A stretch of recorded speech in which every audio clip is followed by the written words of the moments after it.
The root of much of our suffering lies not in the external world, but in our perception of it. We often misinterpret events, clinging to distorted views that generate unnecessary pain and frustration. This misperception causes the majority of our emotional struggles. Our minds, instead of perceiving reality clearly, often project their own interpretations onto the world. We become ensnared by these interpretations, mistaking them for ultimate truths. This fundamental error in perception lies at the heart of much human suffering. Imagine a mirage in the desert. A thirsty traveler sees shimmering water ahead. It appears so real, so inviting. Driven by desperate hope, the traveler stumbles towards it, only to find nothing but scorching sand. The suffering was not caused by the absence of water, but by the misperception of its presence. The human mind, while capable of great things, is also a master of distortion. It clings to the past, frets about the future, and rarely rests in the present moment.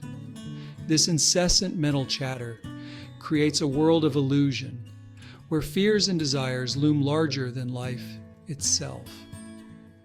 This is not to say that the mind is our enemy.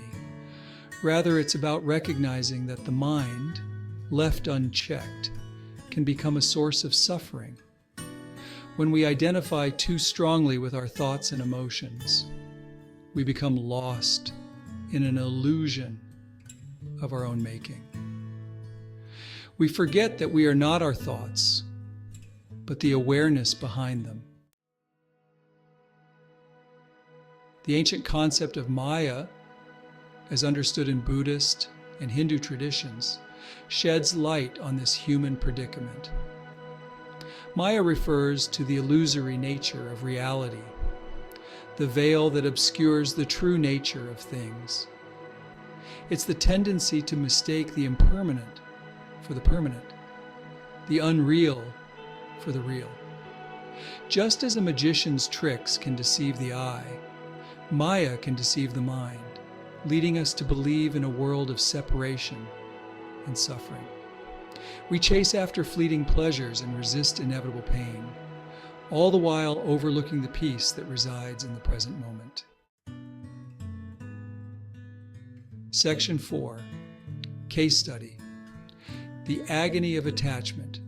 Consider the pain of attachment. We cling tightly to people, possessions, and ideas, fearing their loss and suffering when they inevitably change or disappear.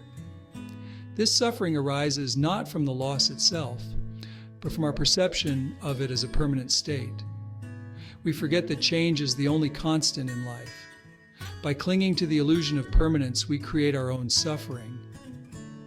The key lies in recognizing the impermanent nature of all things and learning to find freedom in detachment. Section 5. Seeing through the illusion. The path to liberation from this self-created suffering lies in seeing through the illusion. This is not about denying the reality of our experiences, but about seeing them for what they are, impermanent, ever-changing phenomena.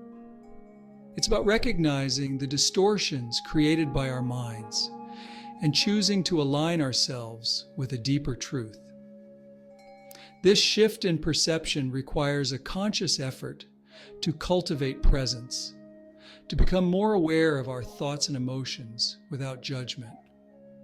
It's about learning to observe the mind's activities without getting swept away by them. Section 6. Freedom from unnecessary suffering. As we begin to see through the illusion of Maya, a profound shift occurs within us. We realize that much of our suffering is self-created, a product of our own misperceptions. We develop a new relationship with our thoughts and emotions, one characterized by awareness and acceptance. This doesn't mean that we will never experience pain or sadness. However, by recognizing these experiences as passing states, we avoid amplifying them into prolonged suffering. We learn to navigate life's challenges with greater clarity, resilience, and inner peace. The journey to freedom from suffering begins with the awakening to our true nature, beyond the veil of illusion.